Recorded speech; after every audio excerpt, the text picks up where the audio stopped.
The opinions you hear on Your Mountain from individual hosts or guests do not necessarily represent those of Your Mountain, our sponsors, or other entities we're affiliated with professionally or otherwise. There are millions of acres of opportunity out there. They belong to you. Every day, decisions are being made that affect your land, your water, your wildlife. You should know about them. This is Your Mountain.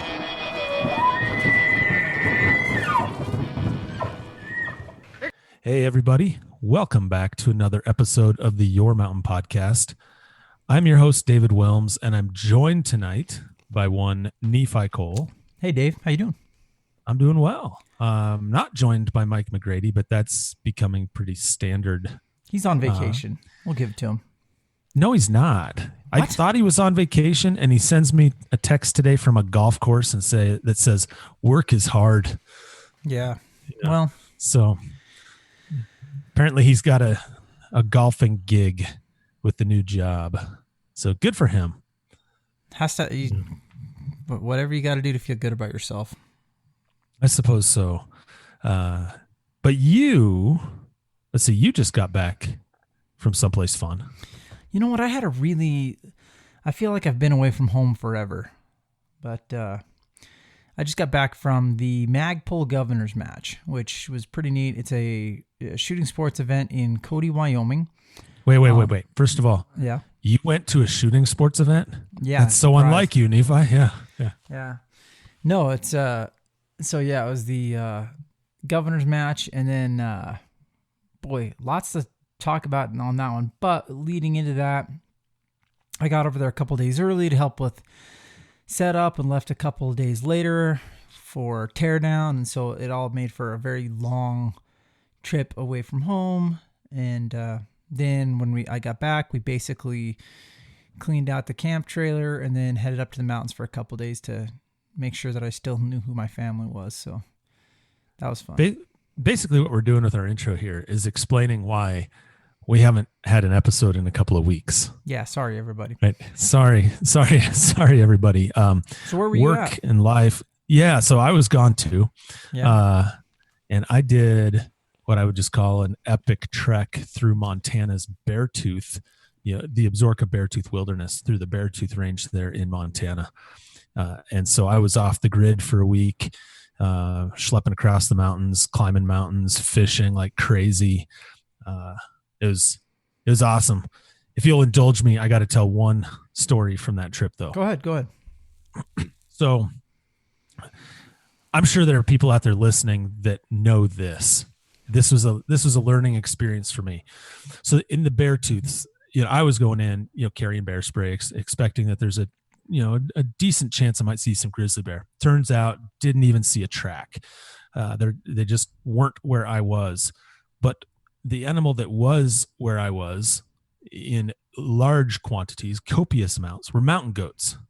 There were mountain goats everywhere. Yeah, right? It looked like you were feeding them a Snickers bar at one point. I'm not sure if that's kosher, if you're supposed to do that or not, but they like Snickers bars? You're talking about the picture where the goat is like 18 inches from me. Yeah, eating a Snickers bar. Yeah, something like that. I might be making the Snickers bar part up, but yeah. So here's what I learned, and maybe Nephi, maybe you knew this. This is something I didn't know. I mean, I knew that at high elevations in the summer to regulate heat and things, they'll lick like minerals, lichen, things like that. That they also eat, grasses and forbs, up there in the tundra at high elevation. What I didn't know, and I learned this in the middle of the night. So how far do you walk away from your tent to pee? That's none of your business, Dave.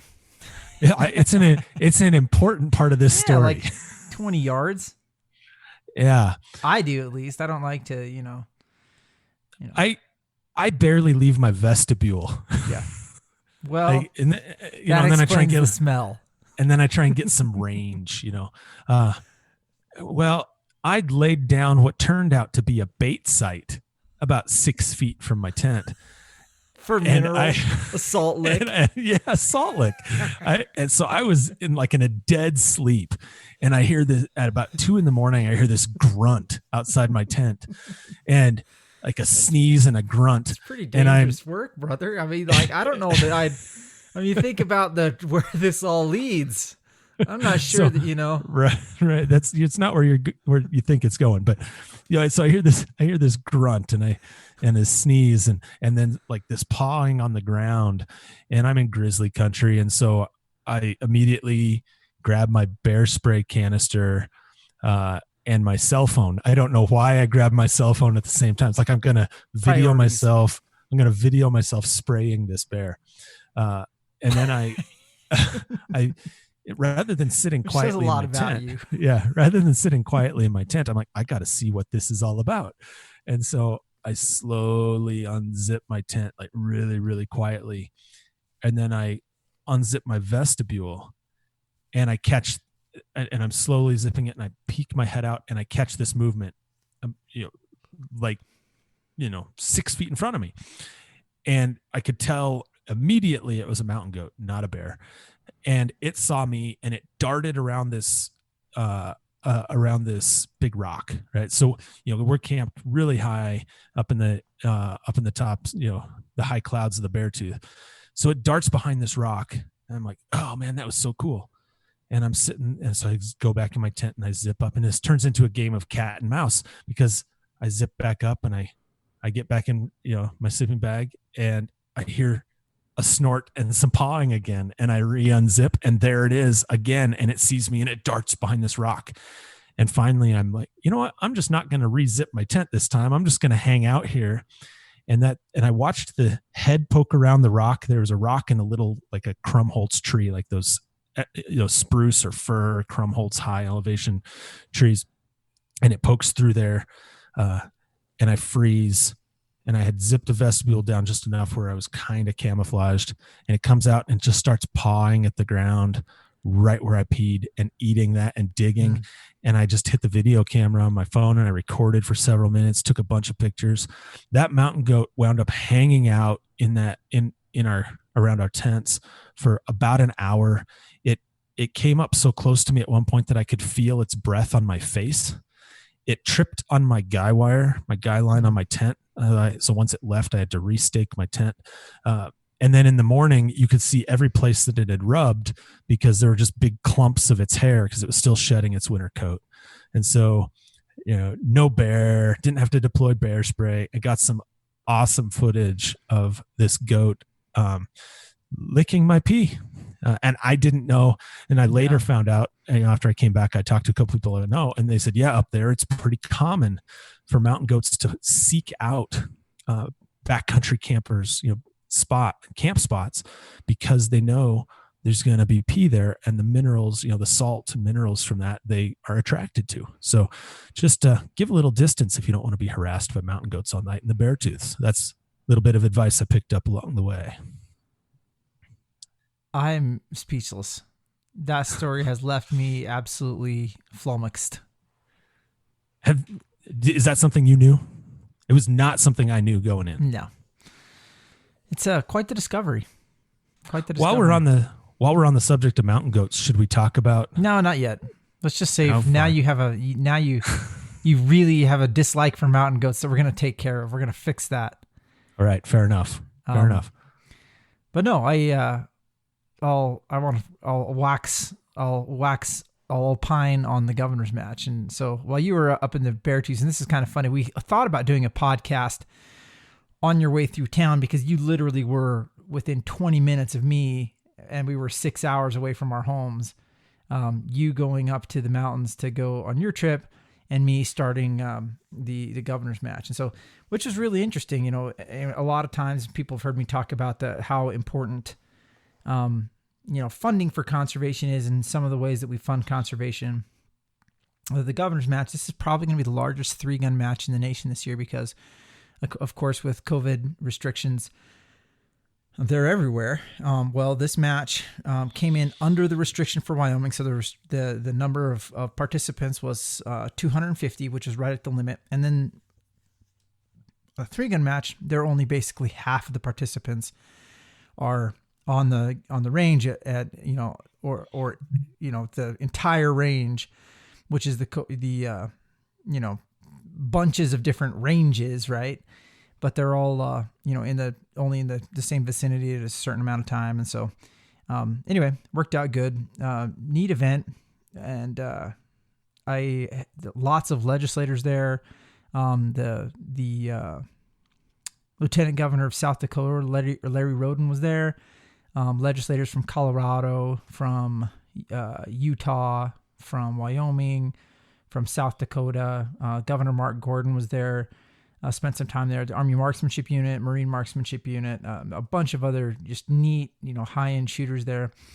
And then one of the Wyoming Office of Outdoor Recreation, which hosts the event, held a forum for legislators to talk about the importance of the outdoor recreation economy, and then specifically hunting and the shooting sports in the outdoor recreation economy.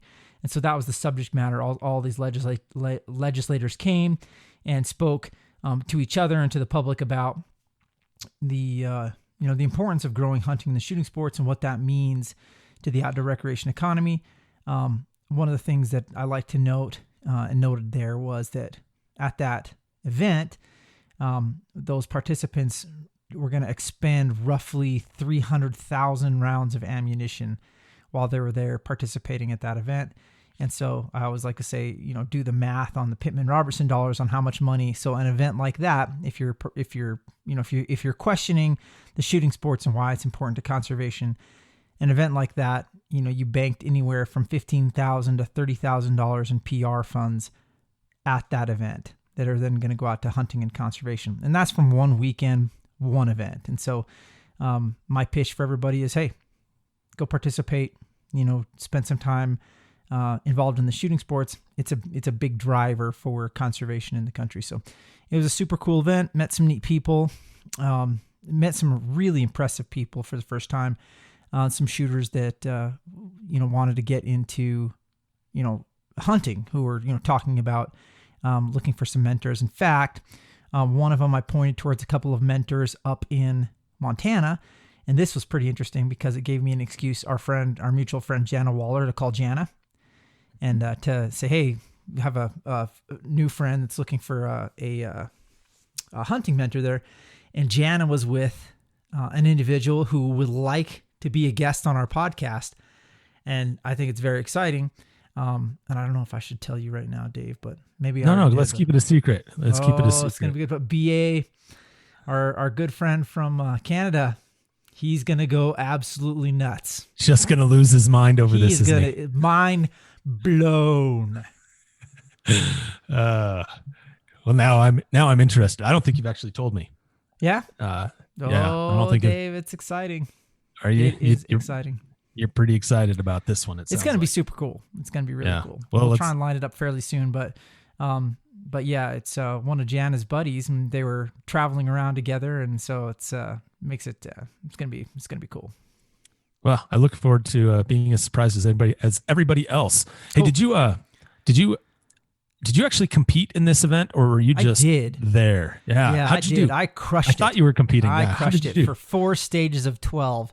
So in other years, I've actually played, I'm joking when I say I crushed it. Like I went and shot, I don't have time to shoot the entire event because the people that we had there, in addition to, I had Governor Gordon for half a day, and I had to, to make sure that he was appropriately staffed and taken care of. And then, I had to drive him around. Isn't that his staff's job?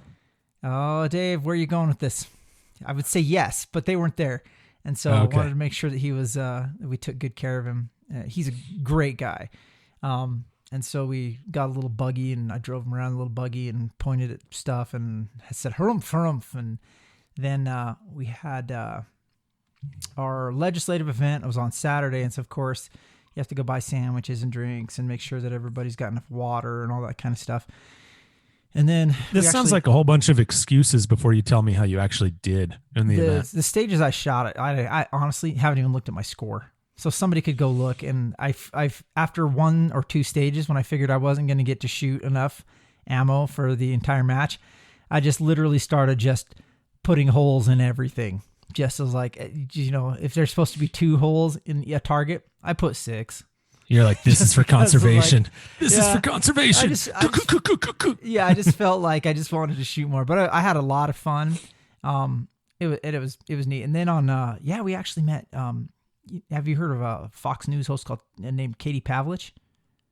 No. Well, I don't watch TV hardly ever. So we met up with her Saturday night, and then took her and her husband out, and I spent basically Sunday with them at the range. We went through and taught them how to shoot 3-gun, and she's already a fairly accomplished. She could shoot all the guns, but she'd never shot a competition event, and so it was pretty neat to take them out and shoot. And so she put a bunch of stuff on her Instagram. So if you follow her on Instagram, you can see what we were doing out there with them. It was pretty neat. So neat event. Nice. Yeah. So that's why we haven't had an episode in a couple of weeks. Sorry, everybody. It's been summer. We've been vacationing. We've been working. And frankly, you all don't pay us enough to, no, in all seriousness, this happens occasionally, where we try and pull these together, but sometimes all three of us are pulled in different directions, and we miss a few weeks. And that's just the way it is right now. So I have an interesting thing though, a story. Yeah. All right. So I'm sitting around wandering around my house, I forget what I was getting ready to go camping with the family. And I get an urgent call from one David Wilms. Man, who's this guy? I don't know, but he said, "Hey, I'm so mad at mountain goats. I just want to go annihilate a whole herd of them. You want to come?" Yeah. And so I was like, "Yeah, of course I want to come." It's not exactly like that, but that was pretty interesting. No, but let's back up a little bit and tell the story about last year, what we talked about in terms of mountain goats in the Beartooth that you saw. But let's talk about mountain goats in Grand Teton National Park. Yeah. So, to set the stage for this discussion, mountain goats, just get this out there. Mountain goats are not native to Grand Teton National Park. They were not introduced to Grand Teton National Park. They were actually introduced in the Palisades area of eastern Idaho. In the 1960s to create a population that would be sustainable for hunting. Right? Well, that population has done so well that it expanded, and starting in probably about the early 90s, you started hearing reports about a goat here and there showing up in Grand Teton National Park. And around somebody's tent. Probably within about a half a decade, there were confirmed populations in the park. And as of last year, there were probably about 100 mountain goats in Grand Teton National Park. And a lot of you might be thinking, man, that is so cool. Mountain goats are a cool animal to see. And I think they're a cool animal to see, especially in light of my most recent experience with them. They're just really neat animals, and they can do some things that, that no other animal can really do. But one of the problems, there are a couple of them. One of them is they're actually bigger and stronger than bighorn sheep. Bighorn sheep are native to Grand Teton National Park. And there is a herd in Grand Teton National Park that's been there forever, that's never been extirpated. They haven't had to reintroduce sheep. It's just been a naturally sustaining population of bighorn sheep. And those numbers have been steadily declining. And there are a couple of theories for why. One of them is related to increased backcountry use at times that can cause disturbance to mountain or to bighorn sheep. Another one is habitat fragmentation on their winter range that has made them effectively a non-migratory herd anymore. And so they just don't get the nutrition that they need to sustain larger populations, and their population could be contracting. And then another reason is that these non-native mountain goats can outcompete bighorn sheep for the limited vegetation resources that exist in the alpine tundra of Grand Teton National Park. There's an additional concern that these mountain goats could serve as a vector because they travel greater distances. They're coming in from this Palisades area, and they're coming across agricultural lands or grazing allotments and to get to the park. And there's a concern that they could potentially commingle with domestic sheep and bring diseases, some like pneumonia or other diseases that are that maybe mountain goats wouldn't be as susceptible to dying from, but that bighorn sheep would be susceptible to dying from. And so they're worried about, they being biologists, are worried about that disease transmission issue. So a plan, the Park Service and the state of Wyoming, the Game and Fish Department, they put together this management plan over the course of several years for how to reduce the native mountain goat population, or not native, how to reduce the mountain goat population in Grand Teton National Park. And I think what we learned last winter, which I'll kick over to you to describe, but I think what we learned last winter is that maybe, although they were on the same page with the objective of removing these mountain goats, the method of removal, it would appear that the state and the federal government were not seeing eye to eye on at the time. Yeah, right? so the federal so created some controversy. Yeah, absolutely. So the federal government announced that they were going to take care of the problem. And the way that they decided to take care of the problem was to aerial gun these mountain goats. And I don't remember, Dave, do you remember if it was Wildlife Services or if it was a private entity they hired to do that? It was. I don't believe it was Wildlife Services. I don't think so either. And I actually think with it someone might who have. know, and they said they didn't think it was. And so, yeah, I know who that person was that you consulted with, and they would know. But yeah, they would know.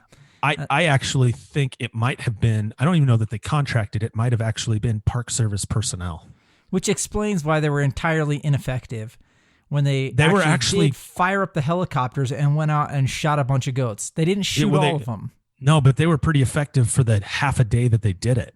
Yeah, they could have done. They killed 2 or 3 dozen. I'm trying to speak poorly of them right now, Dave. I'm not trying to give them attaboys. I'm trying to. Here's how you didn't do a good job. No. Here's how you speak poorly of them. You say they went out and aerially gunned these mountain goats and left the carcasses on the mountain. Just left. Just left them there. Nobody got to take the meat or utilize any of the parts of that animal. They just shot them and left them. Yeah, and they did it without using skilled volunteers, right? They just did it. They just said, "We're doing this," and they went in with a helicopter and just started shooting them from the air. Yeah, and it's the Park Service, so who knows? It had to be. There's some interesting stories in the background here, but anyway, the Park Service was doing this, and while they were doing this, before they started doing this, Wyoming Game and Fish Department protested it, and they said, "Look, you should not do this. There's a better way to do this. It's something that we're pretty good at. And it's by utilizing skilled volunteers, if you will, to control populations. Hunters, we call them. And so those skilled volunteers, we can send them out and we can create revenue and we can do this and that. And so the Wyoming Game and Fish said, this is the right way to do this. Well, National Park Service ignored them and decided that they were going to do it that way. And then finally, my understanding is that they got a cease and desist from the top. Like they got told to stop, but I think what happened, and if you go back and listen to our podcast with him from last, February, when we had Wyoming Governor Mark Gordon on, yep, I think he picked up the phone and called the Secretary of the Interior and just said, "What the hell, man?" Like, what are you doing? And I'm pretty sure that's how the conversation went. Yeah. And Secretary Bernhardt Secretary Bernhardt said, "Well, I didn't know that was happening. That sounds stupid." And that sounds about right. So I'll stop it. I'm just pretending that's how the conversation went. But from a PR standpoint, could it have gone any worse? Like, not only do you first you ignore what the state wants to do. So there's strike one. Strike two, and then as long as you're going to do that, there's one or two ways you ought to do this. One, you should either A, get the job done and be able to say something good about getting the job done, or B, you just don't do it. But instead, to kind of do it and then do it poorly and not get the job done, and somebody at the Park Service is going to be listening to this and get really mad at me. But it's kind of like they got the worst of both worlds. It's like kind of like, Well, but they were getting the job done. The reason it stopped when it did is because the governor intervened and the secretary intervened and said, "I'm grounding the helicopter." They were going to go out again. They were going to, I have no doubt they were going to kill them all. I think they were pretty effective. They killed a couple dozen in a day and a half or something like that. When I say that, like, it's like worst case scenario, like, I mean, really, I'm not talking about their hunting skills. I'm talking about from a PR perspective. Side. It's like now everybody's mad at them, right? Because now they did it wrong both ways. Right. The animal rights people are mad because, like, well, you could have just relocated them, right? You could have translocated them. And the hunters are mad because they're thinking, well, you could have used us and we could have used the meat. You know, and then you have the Park Service, you know, they didn't win with anybody. They stepped in it, right? They literally didn't win with anybody. They made everybody mad. Yeah, like, usually you can at least make one constituency kind of happy. Yeah, right? You can have one person happy with you. But like, no, they just literally made everybody mad. So including their boss, right? Yeah. I mean, so then fast forward, and we've been hearing rumors for the past couple of months that the Park Service and the Game and Fish Department were working on an agreement on how to go about removing these goats, and using that they were meeting volunteers. Yeah. Yes. And so last week, and I don't remember what day it was, maybe Thursday or something. It might have been Friday. I don't know. It's too late for all you. That's all I know. Yeah. Last week, very quietly, the Park Service issues a press release and says, we are now taking applications for skilled volunteers. And to be clear, I know, Nephi, you had said something about this. The state said we can generate revenue. I want to be clear. This is not a revenue generating exercise. Yeah, and they won't call them hunters. Skilled volunteers are not considered hunters. They're considered park employees for purposes of culling this herd. Do you think I can get one of those hats? You have to get something, right? Because anybody that draws this thing has to wear some kind of identifiable thing showing them being a skilled volunteer. It should probably be a hat. Yeah, one of those flat brims. Park Service hat. Yeah, flat all the way around, not just in the front. Yeah. So they throw this press release out last week, and it says, we are now taking applications, and they say, okay, you can. No individual applications. They have to be group applications. Minimum of 2 people in the group, maximum of 6, and at least one member of the group has to be a non-shooter or a spotter. And so I call up Nephi. I'm like, Nephi, what are you doing right this very second? because we have an application to get in right about 30 this very second. Because they're only taking X number of them, so like they were taking like 240 or something like that groups of applications, party applications, and then from that they were going to draw a number of however many parties they're going to draw for the actual hunt or for the cull, right? So I'm like, I call them up, Nephi, we got to do this, and oh, by the way, we need to find somebody that doesn't want to shoot. Yeah, that wants to be a non-shooter. I think we're covered there. I figured what type of guy just loves looking through binoculars so much that he would sacrifice looking through shooting stuff in order to just glass it. So of course I called our friends at Vortex Optics because I was like, somebody over there would really just like to go on this just to glass. And turns out I found one, Mark Boardman, great guy. And so now the funny part is we don't know what happens yet. We don't really drew anything yet, but then we don't know, like, there's so much in flux about this. Well, they gave very few details. Yes. They said apply, pick your priority dates that you'd want to go out there, and we'll contact you with an email. We'll either call you or email you regardless, right? If you drew, you'll get a phone call. If you didn't draw, you'll get an email. And here we are twiddling our thumbs. And I'm going to try and stay married through this entire endeavor because my wife is, I'm like, hey, she comes home. Like she went to like pick up a grocery order or something like that. She probably hates me right now. Oh, dude. She comes home from like, literally she goes to like King Supers to pick up some groceries. She comes home like, hey, hun, Dave called like while you were gone for 15 minutes and asked if we could do a mountain goat hunt. When? Well, I don't exactly know. Sometime in this 2-month window. Yeah, for how long? Anywhere from 2 to 7 days. Unknown. Just, But anyway, it's it's very unique. I can't say it's a unique opportunity yet because I don't even know what it is, but it's something I couldn't say no to. It even made me, let's be honest. This was kind of tough for me because as a matter of principle, I'm a traditional bullet guy. And so I can only use non-lead ammunition. Yeah, that's the rule in the park. But luckily, Barnes makes an excellent 168 grain projectile and 7mm Rem mag, which I just happen to have about 50 of laying around. Oh no, just one really good one. And here's the way I look at it. And I have a bunch of trophy copper sitting in my. Yeah, I'm gonna have to loan you a gun. My gun cabinet, courtesy of. You might have some to distance. Yeah. Yeah. I mean, considering that they had like a minimum marksmanship requirement at 200 yards. That's true. You actually have to take a marksmanship test before you can go out into the field if you're drawn for this. And I know that at 200 yards, that 150 grain trophy copper is going about 10 miles an hour. Yeah, it's going to bounce off the paper, isn't it? Because the BC is so bad that it's like a paintball. I'm just kidding. Please don't get mad at me. Yeah. John's in home. Here's what I think. We're probably not going to draw this thing, but I analogize this to like the lottery. Yeah. Like this is the Powerball at $1 billion. You just buy a ticket and dream. Where even if you've never bought a ticket, you go buy a ticket and then you just daydream about what it might be like to actually win. And that's half of the entertainment value.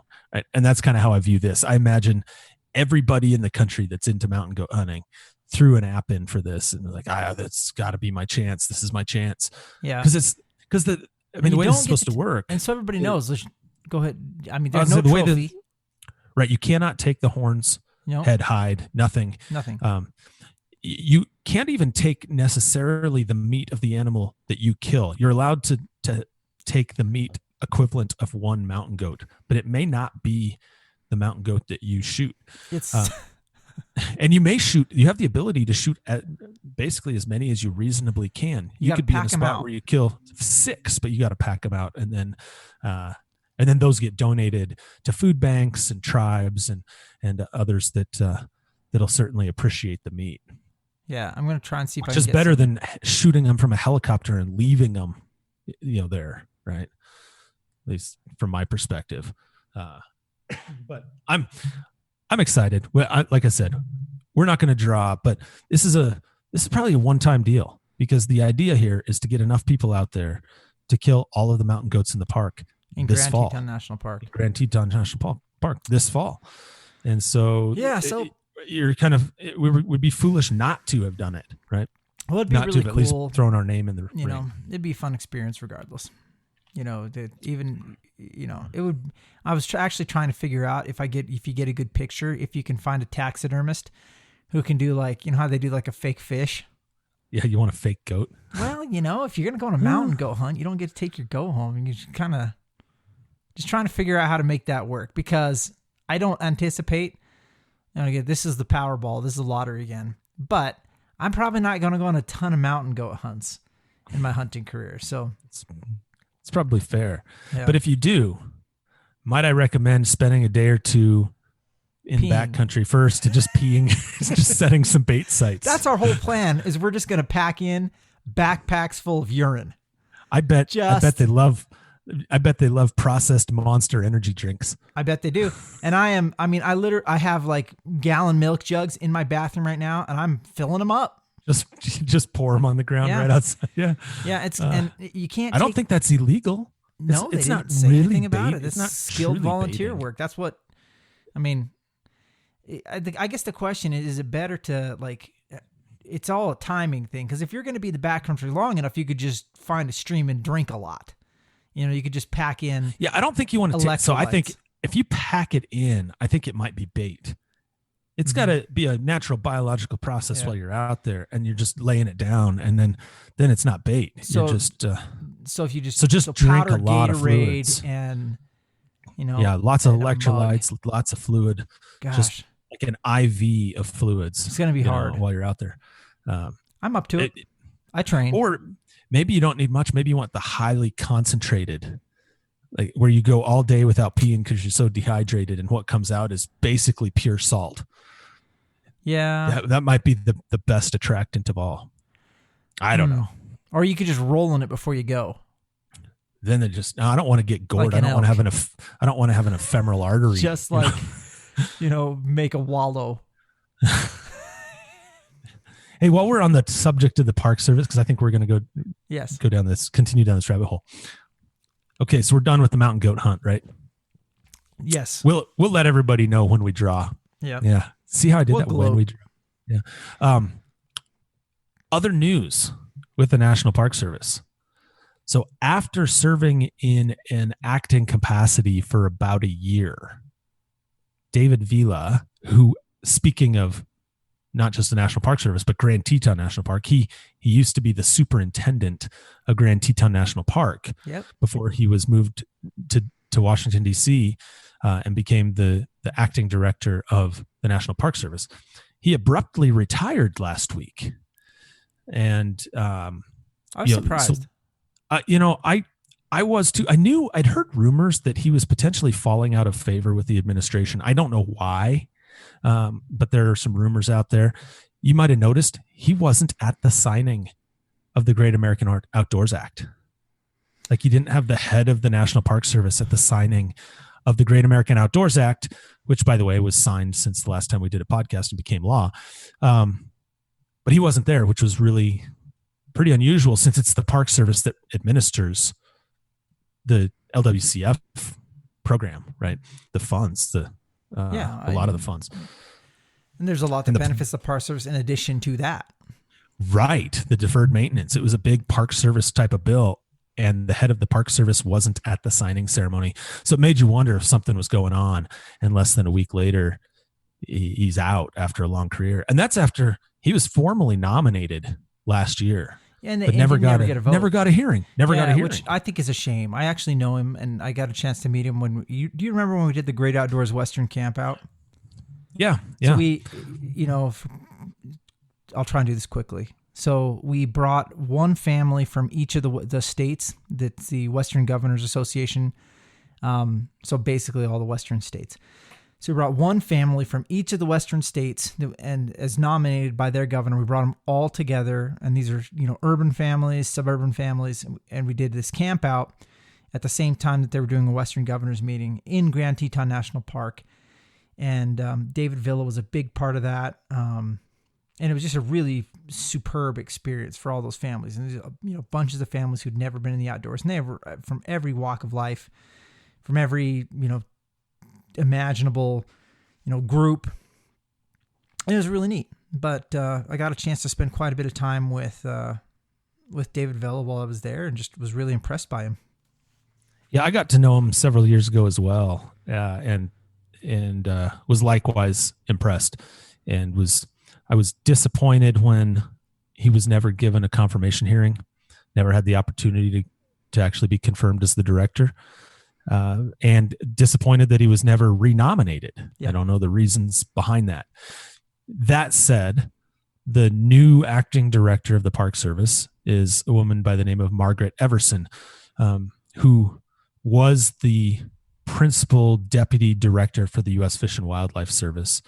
And actually, until there was a confirmed director, was acting with the authority of the director for the National Wildlife Service there in DC. And she's been a good personal friend of mine for a long time now, and I'm really just genuinely happy for her that she has this opportunity. She's incredibly bright and capable, and a great conservationist, and she'll be great. She's going to do just fine. I don't think anybody has to worry about their Park Service under Margaret's leadership. And I know that she'll have a big role in implementing the Great American Outdoors Act, because so much of that does involve the National Park Service. And I would just say, from knowing her as long as I have, it's in good hands. And because he's mad that we haven't called him out before, I can tell you that our friend and listener Chris Tymason, who's also good friends with Margaret, I think he'd agree with me. We're all excited for her to have that opportunity. even though disappointed that David didn't get a chance to be confirmed and actually be the official director of the Park Service. Did we have her on the podcast? We have not, but I wonder if I should make a phone call. Yeah, I was thinking that we might have at the first at one of the North American events that we did, but no, we talked to her about it. The thing about that, when you want to get the those high-ranking federal officials to be on your podcast, they have to go through all these ethics and background things, and it's just kind of a hassle. And we should just start. I don't think she wanted to take the hassle to deal with it, even though I think she'd be great. We should do cold calls. We should just randomly call important people during the podcast and just be like, "What's up? It's Dave and Nephi at the Your Mountain Podcast. You're on live." And they don't even they can't say it really. Like, what are they going to do? Hang up? That I kind of like that. But it's the best idea I've ever had. I think we'd only be able to do it about once. All of a sudden, a bunch of people would be changing their phone numbers. Yeah. Well, we'll have to think about who the first one would be. Like, literally, it's a great idea. I love it. Yeah. I'm going to have to figure out how to make a phone call from the podcast now, because if I knew how to do that right now, we'd be calling somebody right now. Who would we be calling? Well, we could start with Chris Tymason, and we could yell at him. We could call Mike. We could call Zinnel. We could call Mike, since he doesn't ever co-host the show anymore. He's basically a guest at this point. And I'm sure you have the deputy. What is what's Ross's title? Oh yeah, I have his number. He's the administrator of the water division of for EPA. Yeah, we could call him cold, because he's not getting permission to come on the podcast. Oh no. Yeah, so we could cold call him. I talked to him about that. I told him he should come on. Yeah, he's not going to do it. It was a pretty firm no. No, but see, this is perfect. We could reach out to him. We could, all the people that we know that there's no way that they can say yes, we just cold call them. And then it's not their fault, right? Yeah, I like it. I'll let you take the lead on that, because I don't want to have to deal with deleting a bunch of old numbers from my phone. Once we call them, embarrass them, and they change the numbers or block us. Yeah, chanceability of this actually happening, not good, but right. But it's pontificating. It's your creative side's coming out. I like it. We may. Well, I'll let this marinate. One other thing I wanted to talk about this week, and you'll notice we're not doing a real deep dive in anything this week, and I'm going to circle back around to the fact that we've been gone. It's been hard to really do the deep dive. So we're catching you with, kind of a surface, just kind of quick hits on some updates on things that are going on around the country. We'll get back to deep dives on stuff. Right. So what's that? Well, you do that. I actually do have something to finish up on that's actually pretty cool. Well, I do too. Mine's more nerdy than cool. Okay, well, mine's just cool. It's not nerdy all right, at all. It's cool. So we'll finish with cool. Let me do mine since it's nerdy, and then we can wrap it up with cool. So one thing that did happen, and it's going to go I think it'll be relatively unnoticed. I don't think you're going to see a lot of press about this, but there was a U.S. Supreme Court case a few years ago that, and this is really wonking out, so I'm not going to go too deep in this, because Nephi will get after me for going too wonky. But there's a provision in the Endangered Species Act that says that requires the Fish and Wildlife Service, when they list a species, to also identify its critical habitat. And there was a case involving the dusky gopher frog, which was located in the southeastern United States. And in that case, the challenge was to the definition of critical habitat, saying you first have to define what habitat is before you can define something as being critical habitat, because habitat is a term in the act as well, and critical habitat then would be a subset of that. And the Supreme Court agreed and said, you need to define critical habitat as a subset of habitat. You need to have a definition of habitat. It didn't mandate that the service actually go back and do that definition, but the service decided to define habitat. That definition was put out for public comment about a week and a half ago. And it'll be open for comment for, I can't remember if it's a 30 or 60 or 90-day comment. I don't have it in front of me. But go to the Federal Register and check out that definition of habitat. That's if you want to know more, I'm doing my best, Nephi, not to dive into the weeds. I'm just going to leave it right there because I think your eyes will glaze over and you'll be like, "What the heck are you doing going down this rabbit hole? Nobody cares about these legal nuances." No, it's important. This is really critically important, and I understand the importance of it, and everybody else should too, because when you have too often these things are thrown out there, a word that all of us intuitively hear that and we go, "Oh yeah, I know what habitat is," but the problem is when it's undefined, you actually don't know what it is.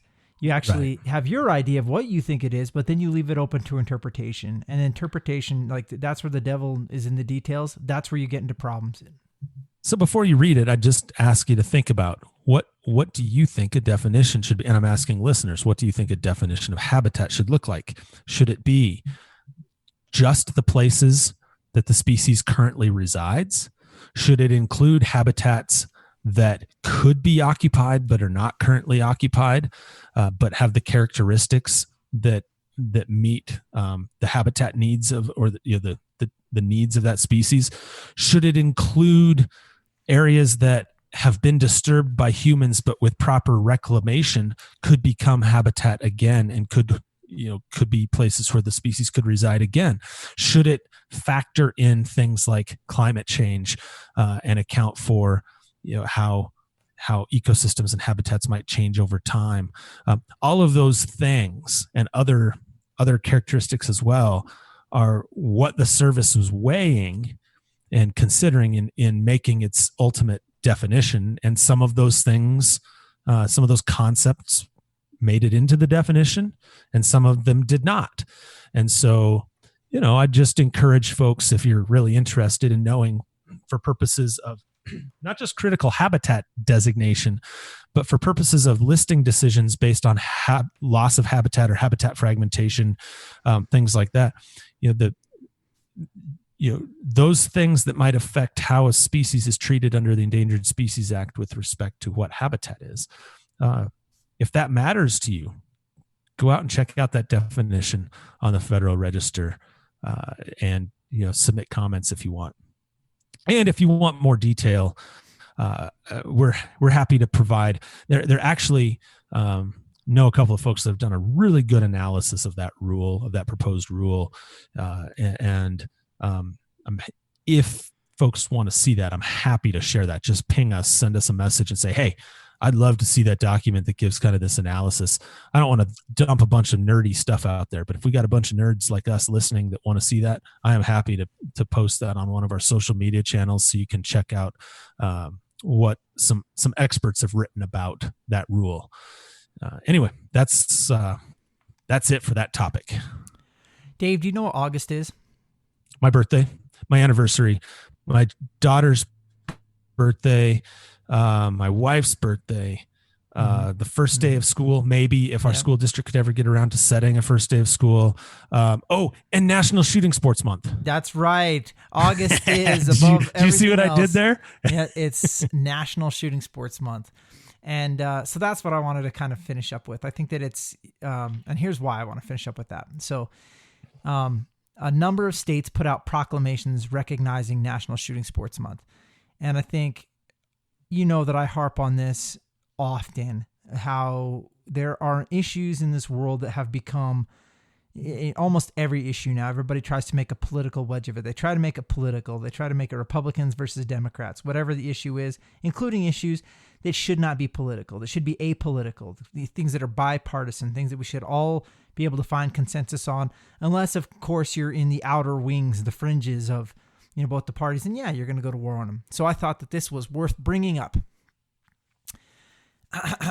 Whereas hunting, firearms, and shooting sports are part of the history, tradition, and culture of Colorado, and whereas increasing access to education and shooting sports provides opportunity to safely learn to shoot and responsibly increase public participation in shooting sports and hunting, and whereas Colorado Parks and Wildlife is not only responsible for the sound management and conservation of wildlife, but also teaches principles of ethical hunting, firearm safety, and responsible firearm use. And whereas hundreds of thousands of Colorado residents, young and old, participate in hunting and shooting sports every year. And whereas Colorado Parks and Wildlife professionals have worked tirelessly throughout the COVID-19 crisis to ensure that shooting sports and hunting opportunities remain accessible to all Coloradans, and whereas hunting and shooting sports contributed over $952 million to the Colorado economy in 2019, and whereas sportsmen and women and recreational dollars from license fees, a tax on sporting arms, ammunition, archery equipment, and handguns apportioned to Colorado resulted in over $16 million in funding for habitat and wildlife conservation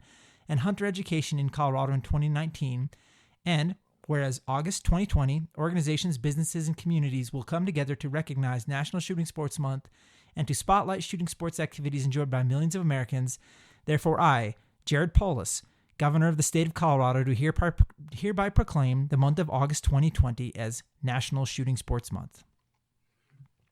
I chose Governor Polis because I know you chose Governor Polis. Too many people are, point at somebody's political or ideological, background, and they pigeonhole these people into how they feel about hunting and the shooting sports.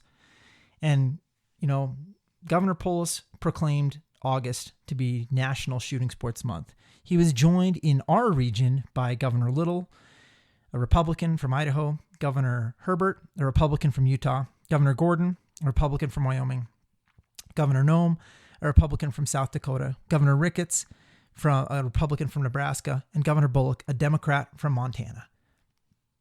Hunting and the shooting sports are bipartisan. These are things that we all care about. Conservation, these are things that we all care about.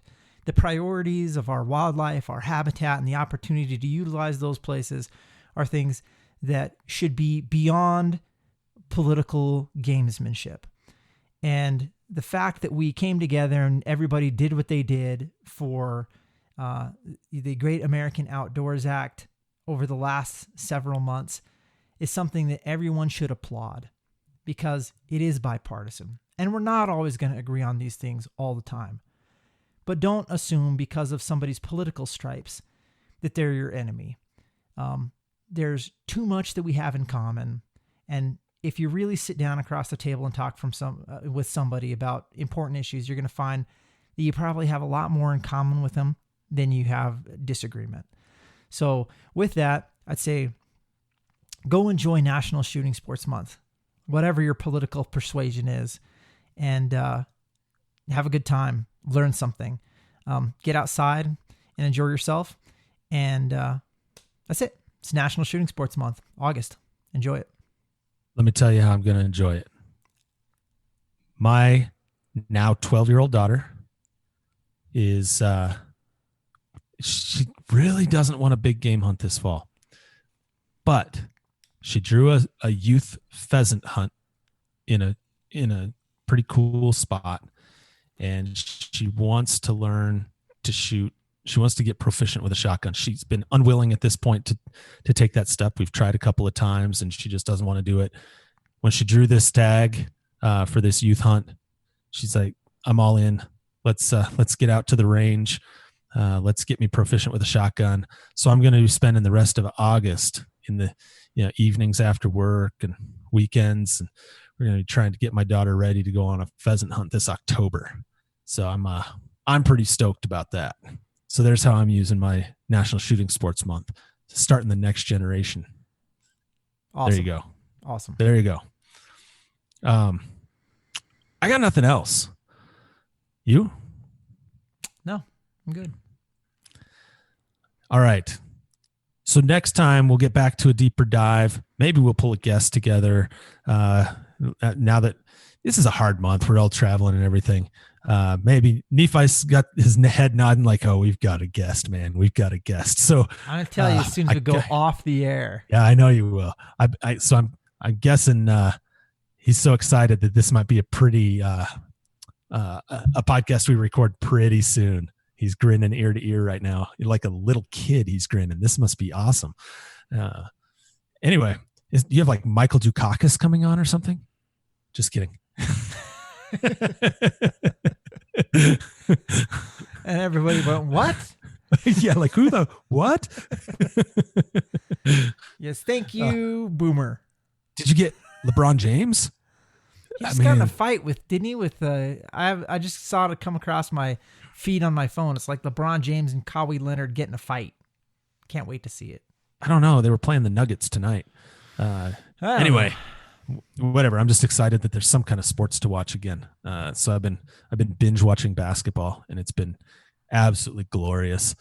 So I was hoping maybe that would be the guest. The NBA, but anyway, the NBA. Yeah. Take what we can get. College is canceling everything. I know you had sworn off the NBA. I remember. No, it wasn't you. Somebody else was like, "Oh, watch college sports." I'm like, "Hey, sorry, buddy." I like the NBA. You know that. Yeah. In fact, we were watching NBA together when the NBA shut down in March. Yes. Sad times. Yeah. But we're back now. We are. Sports are back, and we're back, and we're going to be back next week. Until then, though, hey, everybody, reach out to us. Let us know your thoughts. Let us know what you want to hear about. We haven't forgotten you. If you've sent us ideas in the past, we haven't forgotten about you. It's just a matter of working them in. So keep the ideas coming. If you don't remember the email address, it's yourmountain@itsyourmountain.com. If you don't remember where to find us on social media, every place you go, it's @itsyourmountain. And let's be honest, you've got time. Binge listen. You haven't been listening to your cars. We know, but you're at home. Your boss thinks you're working. Right, you're earning money here. Fire it up. Hey, and if you're not getting enough of Dave and Nephi on the Your Mountain podcast, shoot on over to the Waterfront Waterfowl podcast. Right, that's right. Because Nephi and I joined. We have friends there now. Yeah, we joined that podcast last week and had a great discussion about the Great American Outdoors Act. So hop on over there, give them a listen, support the work they're doing as well. There's Dinger, don't be a cheapskate. No shortage of stuff for you to binge listen to. In the event that we get ourselves caught out recreating again and can't record another episode here in the next few weeks, who knows? Can't predict it. We're just two wild and crazy guys. Yeah. Oh yeah, 3. I forget Mike. Yeah. Yeah. Don't worry. Anyway, enough of that. All right. Thanks everybody for listening. We look forward to catching you next time. And as always, remember that life is about experiences. So go have one.